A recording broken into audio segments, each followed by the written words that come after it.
are you going to have your laptop with the? I'll bring the laptop. With the CD, okay. All right, we're on the record then. Austin Berry present with Mr. Stewart. Terrence Craig coming out. Ms. Levering, Justin Berry here. Mr. McLeod, Fox for the Commonwealth. Let's wait until Mr. Craig gets out here.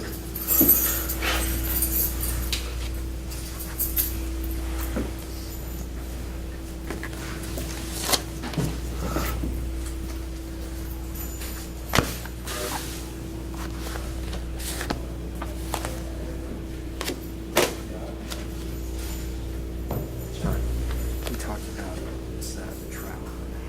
We'll probably be sitting at the same table. Third table. I mean, a second table over here. That's the only thing you would address. All right, Mr. Craig present as well. Ready for trial tomorrow. Scheduled today for last-minute issues, problems, concerns, what have you. Ms. Fox, Commonwealth? Your Honor, the court did ask me to tender a transcript of Austin Berry. Right. Of his statement, and so I've done that, and then on the latter half of it, I have taken out all the statements I believe that I must do to Bruton. So I think I am to work within the confines of what's on page, I believe, starting at page 14. I've got them. I hope everyone else does too. I do. All right. Mr. McLeod, any comments on the proposed redactions? Mr. Stewart? Ms. Levering? Yes, Your Honor, I think you were going to let me address my motion. And you may. For severance. I did file a motion for severance based on the statement. Ms. Fox has provided me a redacted copy. I think that once you take out the information that implicates Mr. Craig, you're really left with a statement about nothing. Seems as though Mr. Berry and Zach were having a conversation in the parking lot, gave each other a special handshake, and everybody went on their way. I think, yes, it took out Mr. Craig's the implication of Mr. Craig, but it doesn't change the fact it's how Mr. Craig got implicated. And I'm not going to be able to ask Mr. Berry about the statements that he made if he chooses not to testify. So I would like to renew my motion for severance. Ms. Fox? Your Honor, and again, the Commonwealth is asking the court remain or keep them together as you have transferred and consolidate the cases. Georgia would only be proper if doing so would not unduly prejudice the defendants, and it does not unduly prejudice. By the time the statements are scrutinized, I believe it does not make anything seem to inculpatory of his statements. It is what it is, and it in no way mentions any of the other defendants for there to be a problem. Well, it is, it becomes very bare, as Ms. Levering alluded to. It does not implicate Mr. Craig. I mean, on reading it, I don't know what value it may even have the Commonwealth, if any. Exactly. Because of the exclusion of the meat, so to speak. I guess my concern is primarily that the detective testifies and Mr. McLeod asked some questions about you were given information by Austin Berry that there was another individual involved with Mr. Craig, and suddenly the heart of what Mr. Berry said, which is that my client did it and not his brother, is coming in, and I still don't have a way to cross-examine anybody. So it's the hearsay you're worried about that the detective That is, may... yes. That's what you're worried about. I don't know how the court wants to deal with this. Well, I'd hate to prejudge proffered evidence before it's proffered, but again, I don't want the bell to be rung, which you can't unring at some point either. So, I'll instruct. make sure you talk to your witnesses. And if he asks a question that he can't answer, I can listen. we'll need to approach. That's fine, I'll sit right here and you can approach. All right, motion to sever is denied. Through trial 3 tomorrow. Anything further? Yes, Mr. Stewart? Your Honor, I had 3 matters. My light just came on. I apologize. Number one, we received discovery last week from the Commonwealth. One included a photograph of unknown origin, which the Commonwealth provided in discovery. I have some problems with that since my client is not in it. And also, it appears that the photograph may include, quote, gang signs.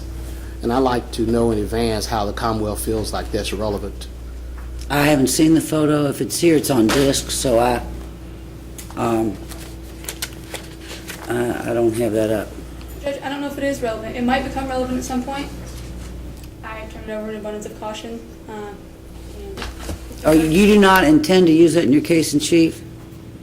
No, not so far. I can't have them away unless something's presented to me from the defense where I would use it. Okay. I can tell you, I'm sorry. Well, I didn't know the origin of it, how it may have played into the issue of identification, or how it might relate to any witness who might testify. Apparently, it's going to be used to either impeach or she's not going to use it in her case in chief Very well. unless a door is opened. Again, approach first. Don't just go with it. Well, Okay. you know, again, this the gang signs. I don't know if they're gang signs or what, but Well, it depends on the context in which the photo was taken, who took it, all of that. If you just say gang signs, everyone's going to tend to agree with you, yes. But if the context of it is such that they are admissible, of course, that's something else. I don't want to get there until we're actually there and the jury won't hear or see about it because we'll talk about it up here. I didn't remember if it related or indicated in the discovery where that photograph originated. Was it a cell phone or a still photograph, and through which witness? I surely don't want to open the door by some Right. crazy Where question. did it come from? I didn't indicate that, and Your Honor, at this point, I Intend to use it? don't intend to use it. I don't Okay. think he needs to know that information. Well, then you can't use it. Okay. I You just- can't authenticate it. Out of an abundance of caution, if Austin or Justin take the stand, and I'm sorry to refer to them by their first names, but in this case, it's now in my possession and my client's not in there, I think Justin and or Austin can authenticate that they are in that photo, and if they're flashing gang signs, I guess that's their issue, not mine, but it's now in my possession, and I think either of the defendants can authenticate themselves in that photo if they choose to take So the you're stand. given a heads up, you may want to use it. Correct. Well, Judge, what I'd add, and I just had a dog in the fight, depending on whether my client chooses to testify or not, but the gang signs, there is no proof otherwise than a still photo. And I don't think speculation is correct in a cross-examination in that regard. I mean, that simply muddies the water. It's too prejudicial. I don't think there is no implication of any type of gang in this regards. I don't think it's clearly a gang sign, Your Honor. I mean, I didn't know it was a gang sign. There's something. Well, it was taken a year before the allegations in this case occurred, a year. If someone's going to stretch some relevance, stretch. And what I'd ask as well, Judge, we know we had a problem last time when Crystal asked my client to stand up and have an in-court identification, probably 2 minutes after we had approached the bench in that regards.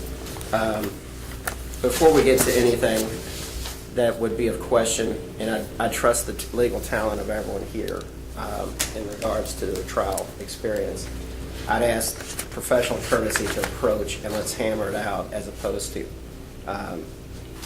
what I thought was derailing the trial for somewhat of a time, trying to figure out whether when they had my client stand up, shortly after, and she says, "Are you the one? Is he the one that committed this this crime against you?" And he said yes, before I could even, we had just addressed it. So that conjures up the type of speculation in regards to if someone's on the stand, if Tracy wants to try to introduce that photo, and for what reason. I'd ask that we approach. Well, absolutely, I just made that clear. on that. I just As wanna make- To an in-court, yes. You made it clear before, and I just want to make sure this one goes smoothly. All right. So I guess was that a motion eliminated to preclude an in-court identification? No, it Of was. course, it is. Well, it is. I'm not going to rule on it. We'll do it at the bench. Once, again, it's very difficult, and it's unfair, frankly, for me to speculate on what's going to come in, how it's going to come in, and rule now when nothing's come in. So, you must approach before you want to do that, Ms. Fox. I understand, Your Honor, and the thing is, you ruled that she couldn't have an in-court identification, that it But it could had come already through occurred. Rachel or whatever, and then it happened. So Right. I would assume that all of the motions that I made in the first trial are incorporated as well as written. Well, they are. Right. Unless something changed, we have some additions here. And I don't know what's going to change or happen or how the landscape's going to be modified because of these two extras. I think Mr. Craig is certainly entitled to ask Mr. McKenzie, there has been an in-court identification against Justin Berry that he was the person who struck him. How it came in the other trial, I wasn't part of that, but it's absolutely relevant to Mr. Craig's defense. It's exculpatory. And I think Judge, that's something we'll be addressing. You sustained the objection. It just happened to come in because of what I think you actually said, a faux pas at some point. And I didn't say she did it intentionally. I didn't make any allegations. But the allegation of someone who cannot, in a photo pack, tell Detective Smith that he couldn't identify him outside of court or anything else. He only saw him in court. And the identification comes in over after you had sustained my objection. I don't think it makes it open game for anyone. And I think that's something that's clear, that we know how that's going to play out now. I don't agree with that, Your Honor, because just because someone doesn't do a photo pack, he was never given a photo pack. It's not as if he was given one and failed to come in court and pointed at the only person sitting there at the table. He was never given one, and I think that it goes to the weight. I think the case law will show that it is. It may very well. I want to see how it comes in. So I'm not going to grant that motion right now. We've got some issues here that at the very least, Mr. Craig may want to question this victim on, and it may go to impeach this victim. He What- couldn't, he could, he can, he can't. Judge, that was the cure for not granting a mistrial. You said, Brendan, that's fine. Shore it up with the jury on cross-examination, and that's how we're going to do it, but I'm not going to offer you a mistrial. And there was no cases on point. Right. If they want to go there, because the only case that I think Jeremy produced the case, it wasn't on point. The facts were completely different. There had been, I think, a show up outside of court where he recognized someone. The facts and circumstances were completely different. You were very close, if you can remember. I thought you were on the verge of being livid, that it did come in that way, but you weren't going to grant the mistrial. But for your rulings to be consistent, you had already sustained the objection in that regards. And remember, you said the solution, you actually gave Crystal legal advice. You said, if Rachel can come and identify him, if someone else can come and identify him as the person there in court identification, that was proper. Now I don't know what to do. We actually then broke later on, argued it again. There was no case law, and you were teetering on a mistrial, and you finally said, I'm not going to grant a mistrial on this. Brendan, you can have carte blanche at the victim, but it shouldn't have come in. I'm upset about it. The bell was wrong. There was nothing I could do about it. So nothing's changed with him sitting there. Well, and I want to make sure of that. All we had were you two. Now we have 6. I don't know if it'll change it. I'm not going. It's if it's still the same posture, I'm not going to change my rulings. But I don't know how it can change, because it's simply we know exactly what's going to happen. He told the detective he can't point him out. He wouldn't be able to point him out of a photo pack. Not only that, the only features he knows, one, he's off on the 5'7", 5'8" height. Well, I think he's dead on. but he describes facial features. That's all a photo pack shows. If he can't pick them out of a photo pack, then why can't he come in court and say, yeah, that's him, that's the person that attacked me? But he wasn't shown a photo pack. You're arguing something that He we said don't he know for a couldn't. fact. He said that. He said, well, I don't know if I can or not. In his statement to the detective, he didn't say that on the stand. So are we dealing with what he said on the stand or what he said in his statement? What he said to the detective, he couldn't do it, which is why a seasoned detective, from Detroit, was a police officer from Detroit, came here, has plenty of years on the force. If he thought he could pick him out of a photo pack, he would have produced a photo pack and he would have given it to him. I think he's putting words in the detective's mouth. Well, That, I think Mr. McLeod can attack Mr. McKenzie, but to say that Mr. McKenzie stood in that chair under oath and said, that's the person who hit me with the bottle, and that Mr. Craig doesn't get to bring that in is unbelievably prejudicial to him. It's exculpatory evidence that he's entitled to it is, and present. there's my dilemma. Well, the Therein whole- is my dilemma, is now that we have three, that's very exculpatory to Mr. Craig, although on cross-examination, the impeachment could be extremely successful against the statement that I could not have picked him out of anything, and then all of a sudden he can. But for something that should have never come into a proceeding, That's the question, that It for shouldn't something have that come should have in. never come in, right? doesn't make it any more relevant. It shouldn't exist. It should have been struck. It should not exist. So I agree then, with that. for this is exculpatory, and then you put the burden on me to go ahead, and not a burden, but you said, do what you need to do as an attorney. Go after McKenzie however you want to do to try to impeach this, but I'm not going to give you a mistrial. Frankly, that's It the sh- best issue for severance, is that, at this point, other than this statement. Exactly, which I didn't, I guess and Mr. McLeod and Ms. Fox were here during the trial. I just have had the privilege of watching it on loop. But there wasn't an admonishment to the jury. They weren't told that's not accurate. Mr. McLeod didn't ask for that. He asked for a mistrial. It was denied. He chose to clean it up the best he could on cross. He's entitled to continue to clean that up on cross. But had it come in and there been an admonishment to the jury, we'd be in a different spot. But that's not, the jury heard it. It doesn't change for Mr. Craig. If the court is leaning towards the fact that it's not fair to Justin Berry, it's absolutely fair to Mr. Craig, then again, I renew my motion to sever on a new basis. And Judge, I would argue that I think I can find some case law. I think I can argue that under some circumstances, just because a witness did not do an identification out of court doesn't preclude them from doing one in court.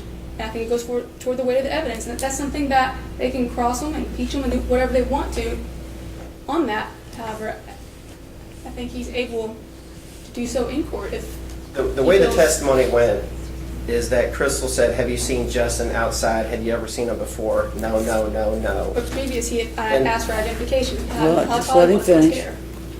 Well, he doesn't know how tall he is. He's a half foot, at least a half foot off. And so then we got a detective that's not going to give him a photo pack because he says, I can't pick him out of a photo pack.